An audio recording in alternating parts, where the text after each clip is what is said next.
സിമന്റിന് വില കൂടുന്നു, കമ്പിക്ക് വില കൂടുന്നു, പൂഴി കിട്ടാനില്ല. ഇതൊക്കെയാണ് അവന്റെ പ്രശ്നം.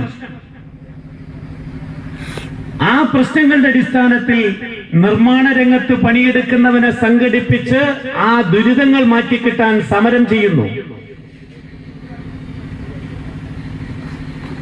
അങ്ങനെ ഓരോ തൊഴിൽ വിഭാഗത്തെയും പ്രത്യേകം സംഘടിപ്പിച്ച് അവരുടെ ദുരിതങ്ങൾ അവസാനിപ്പിക്കാൻ സമരം ചെയ്യുന്നു. അതോടൊപ്പം ഈ ദുരിതങ്ങൾ ഉണ്ടാക്കുന്ന സാമൂഹ്യ വ്യവസ്ഥ മാറിക്കിട്ടാൻ രാഷ്ട്രീയ സമരം ചെയ്യുന്നു. ഇതാണ് കമ്മ്യൂണിസ്റ്റ് പാർട്ടിയുടെ പ്രവർത്തന രീതി.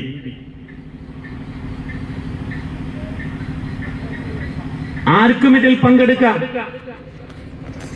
അങ്ങനെ മനുഷ്യന്റെ ദുരിതങ്ങൾ മാറിക്കിട്ടാനുള്ള സമരത്തിൽ കമ്മ്യൂണിസ്റ്റ് പാർട്ടിക്ക് മതല്ല, അത് സത്യ. കമ്മ്യൂണിസ്റ്റ് പാർട്ടിക്ക് മതല്ല എന്ന് ചിലർ പറയുന്നുണ്ട്, അത് വളരെ ശരിയാ. ഏതെങ്കിലും രാഷ്ട്രീയ പാർട്ടിക്ക് മതമുണ്ടോ? ആ പാർട്ടിക്കകത്ത് നിൽക്കുന്ന ആളുകൾക്ക് മതമുണ്ടാവും, അത് ശരിയാ. കോൺഗ്രസിനകത്ത് നിൽക്കുന്ന ആളുകൾക്ക് മതമുണ്ടോ? ഉണ്ട്.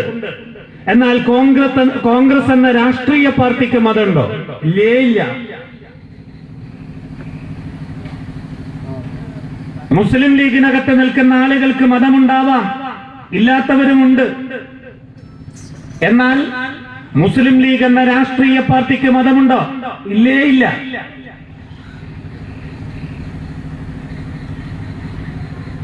ഇതിപ്പോ വലിയൊരു വിഷയമായിട്ട് മുസ്ലിം ലീഗിന്റെ നേതാക്കന്മാർ ഇങ്ങനെ പ്രസംഗിച്ചുകൊണ്ടിരിക്കുകയാണ്.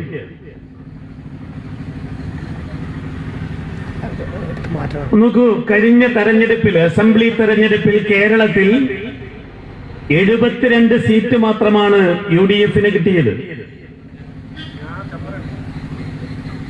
സാധാരണ കേരളത്തിന്റെ ഒരു പാരമ്പര്യം എന്താ? 5 കൊല്ലം ഇടതുപക്ഷം ഭരിച്ചാൽ 100 സീറ്റിന്റെ ഭൂരിപക്ഷത്തോടുകൂടി UDF അധികാരത്തിൽ വരണം. അങ്ങനെയല്ലേ പറഞ്ഞത്? എന്നാൽ കേരളത്തിലാകെ നിങ്ങളൊന്ന് പരിശോധിച്ചു നോക്കൂ. അല്പം വോട്ടിന്റെ ഭൂരിപക്ഷത്തിനാണ് UDF നിൽക്കുന്നത്. ആ അല്പം വോട്ട് മലപ്പുറം ജില്ലയിൽ നിന്നാണ്.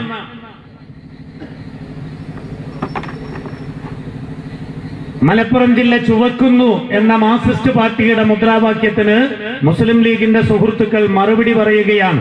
മലപ്പുറം ജില്ല ചുവക്കുന്നില്ല, അത് പച്ചപ്പണിഞ്ഞു നിൽക്കുകയാണ്. അതാണ് കഴിഞ്ഞ കാലത്ത് മുസ്ലിം ലീഗിന്റെ പ്രവർത്തനങ്ങളുടെ കാതൽ.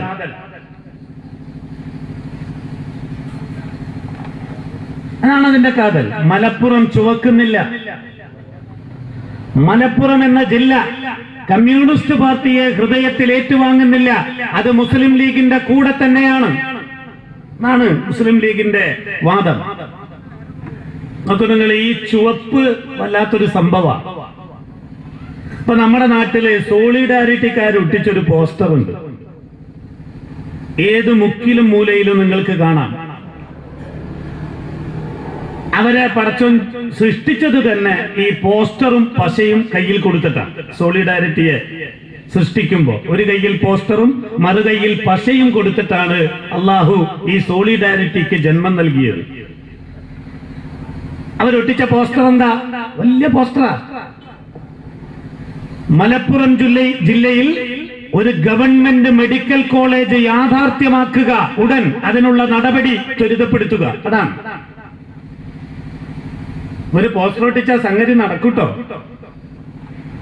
VS അച്യുതാനന്ദന്റെ ഗവൺമെന്റ് കേരളം ഭരിക്കുന്ന സമയത്ത് VS അച്യുതാനന്ദൻ എന്ന മുഖ്യമന്ത്രിയെ കൊണ്ട് വരച്ച വരയിൽ നിർത്തി ചമ്രവട്ടം പാലം ഉണ്ടാക്കിച്ചത് ഇവരുടെ പോസ്റ്റർ കൊണ്ടാണ്.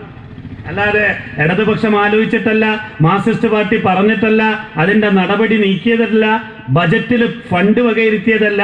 സോളിഡാരിറ്റിയുടെ പോസ്റ്റർ കണ്ടിട്ടാണ് VS അച്യുതാനന്ദൻ ചമ്രവട്ടം പാലം ഉണ്ടാക്കിയത്. പോസ്റ്ററിന്റെ ആളുകളാണ്. എന്തേ പ്രിയപ്പെട്ടവരെ, സോളിഡാരിറ്റിക്കാര് പോസ്റ്റർ ഉണ്ടാക്കുന്ന സമയത്ത് ചുവന്ന ചായം തേച്ചുണ്ടാക്കി? എന്താ കാരണം? മലപ്പുറം ജില്ലയല്ലേ? മുസ്ലിം ലീഗിന് പ്രാമാണിത്വമുള്ള ജില്ലയല്ലേ? ഒരുപാട് സ്ഥലങ്ങളിൽ പച്ച പുതപ്പണിഞ്ഞ് ഒരുപാട് മഹത് കേന്ദ്രങ്ങളുള്ള സ്ഥലല്ലേ? എന്നാ പച്ച കളറിലാവട്ടെ എന്ന് തീരുമാനിച്ചോ? എന്നെങ്കിലും പച്ച നിറത്തില് സോളിഡാരിറ്റിയോ ജമാഅത്തെ ഇസ്ലാമിയോ SIO തുടങ്ങിയ ഏതെങ്കിലും ഒരു സംഘടന പച്ച നിറത്തില് ഒരു പോസ്റ്റർ എഴുതി വെച്ചത് കണ്ടിട്ടുണ്ടോ? ഉണ്ടാവില്ല.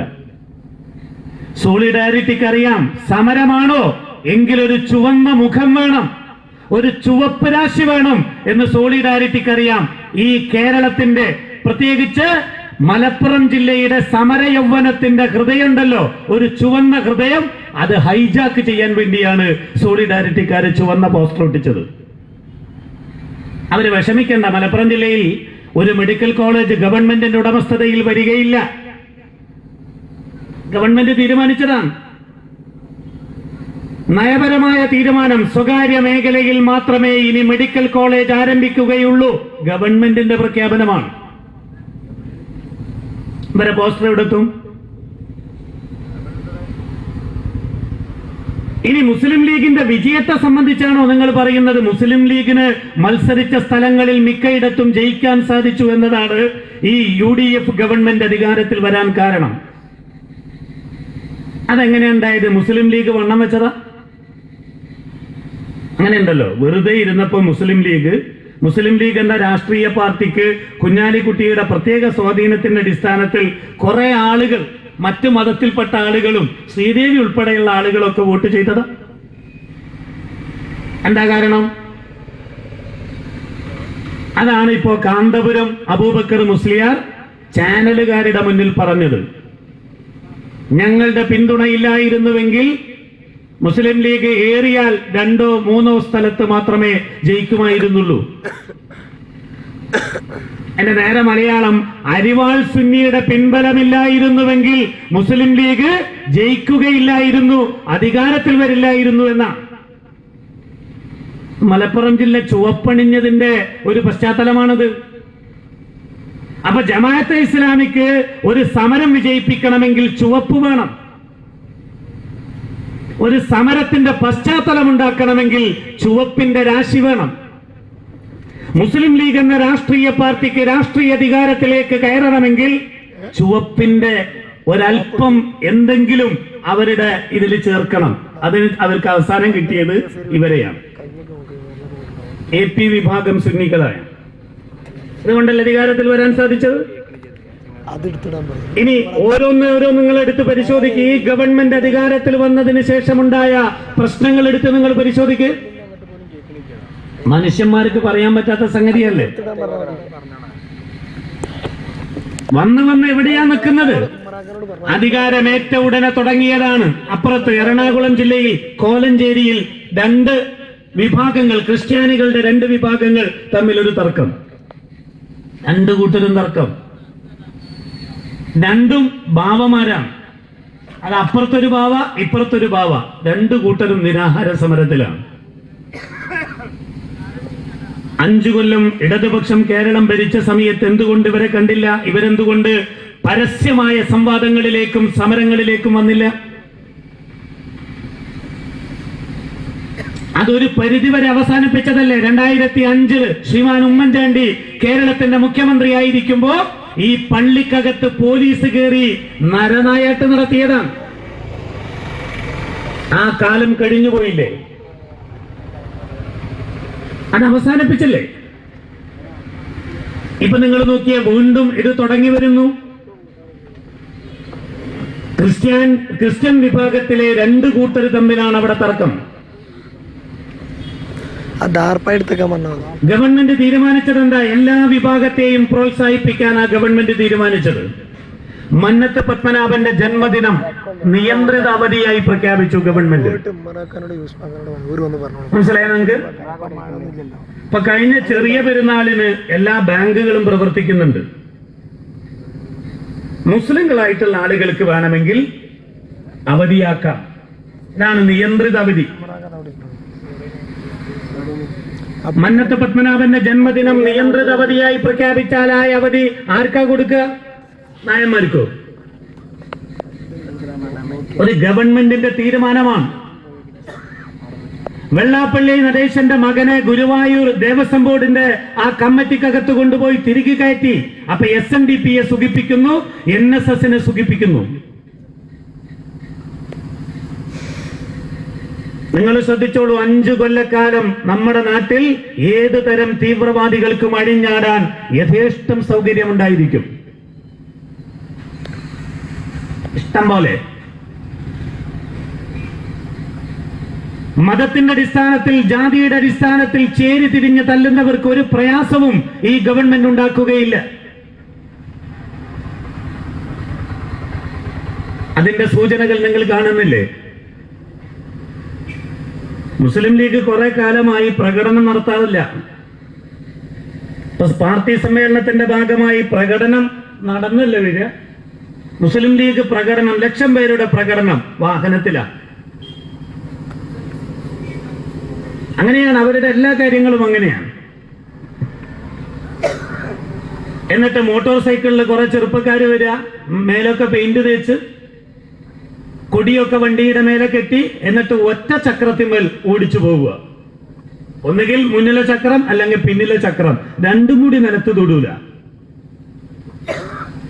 വാഹനങ്ങളിൽ ലക്ഷക്കണക്കിന് ആളുകൾ പങ്കെടുക്കുന്നു എന്ന് പ്രചരണം നടത്തി വാഹനങ്ങളിൽ പ്രകടനം നടത്താം. മുസ്ലിം ലീഗ് ഒരു ശൈലിയായി സ്വീകരിച്ചതാണിത്. ഇതാണ് ഇടതുപക്ഷത്തിന്റെ ഗവൺമെന്റിന്റെ അവസാന നാളിൽ കാസർഗോഡ് പട്ടണത്തിൽ നടന്നത്. ഹൈദരലി ശിഹാബ് തങ്ങൾക്ക് സ്വീകരണം, ബഹുമാനപ്പെട്ട കുഞ്ഞാലിക്കുട്ടിക്ക് സ്വീകരണം. ആ സ്വീകരണത്തിന്റെ ഭാഗമായി ഒത്തുകൂടിയ ചെറുപ്പക്കാർ കലാപമുണ്ടാക്കുന്നു, അന്യമതക്കാരുടെ കടകൾ ആക്രമിക്കുന്നു, അന്യമതക്കാരുടെ വീടിന് നേരെ കല്ലെറിയുന്നു, വഴിവക്കിൽ കണ്ട മറ്റു മതസ്ഥരെ ആക്രമിക്കുന്നു. ഇതെല്ലാം മുസ്ലിം ലീഗിന്റെ ചെറുപ്പക്കാർ ചെയ്യുന്നു. നമ്മുടെ നാട് പോലെയല്ല, അവിടെ അതിന് സൗകര്യമുള്ള സ്ഥലമാണ്. 2 കൂട്ടരുണ്ട്. കളി അധികമായപ്പോഴാണ് ഒരു ഭജനമഠ അവിടെ ഉണ്ട്. ആ ഭജനമഠത്തിന്റെ അടുത്തേക്ക് ചെന്നു. അവിടെ ചില ആളുകൾ അതിനെ തടയാൻ വേണ്ടി നിന്നു. പ്രശ്നമായി, സംഘട്ടനമായി. കത്തിക്കുത്തിലാണ് ഒരാൾ മരിച്ചത്, മുസ്ലിം ലീഗിന്റെ പ്രവർത്തകൻ. പോലീസിന്റെ വെടിവെപ്പിലാണ് മറ്റൊരാൾ കൊല ചെയ്യപ്പെട്ടത്. അത് സംബന്ധിച്ച് അന്വേഷിക്കാൻ ഒരു ജില്ലാ ജഡ്ജ് നിസാർ കമ്മീഷനെ അന്നത്തെ ഗവൺമെന്റ് നിയമിച്ചു. ആ കമ്മീഷന്റെ മുന്നിൽ വിവിധ തലങ്ങളിൽ ഇരിക്കുന്ന പോലീസ് ഉദ്യോഗസ്ഥന്മാർ മൊഴി കൊടുത്തു. മുസ്ലിം ലീഗിന്റെ നേതൃത്വം അറിഞ്ഞുകൊണ്ട് ആസൂത്രണം ചെയ്ത കലാപമായിരുന്നു കാസർഗോഡ് നടന്നത്. മാർക്സിസ്റ്റ് പാർട്ടിയല്ല മൊഴി കൊടുത്തത്. ആ മൊഴി വരുന്നതിന് മുമ്പ് തന്നെ ബഹുമാനപ്പെട്ട MK മുനീർ സാഹിബും KM ഷാജി എന്ന യൂത്ത് ലീഗിന്റെ നേതാവും കൂടി പത്രസമ്മേളനം നടത്തി പറഞ്ഞു, മുസ്ലിം ലീഗിന്റെ പ്രകടനത്തിനകത്ത് NDF തീവ്രവാദികൾ നുഴഞ്ഞു കയറിയിരിക്കുന്നു, അവരാണ് കുഴപ്പമുണ്ടാക്കിയത്. എന്തായാലും കുഴപ്പമുണ്ടായി. മുസ്ലിം ലീഗിലാണ് കുഴപ്പമുണ്ടാക്കിയത്, മുസ്ലിം ലീഗിന്റെ പ്രകടനക്കാരാണ് പ്രശ്നമുണ്ടാക്കിയത് എന്ന് എല്ലാ തലത്തിലുമുള്ള ഉദ്യോഗസ്ഥന്മാർ കമ്മീഷന് മൊഴി കൊടുത്തു. ഇത് ആസൂത്രണം ചെയ്ത കലാപമാണ്. അവിടെ മാത്രമല്ല, മലബാറിന്റെ വിവിധ മേഖലകളിൽ, കൂത്തുപറമ്പിലും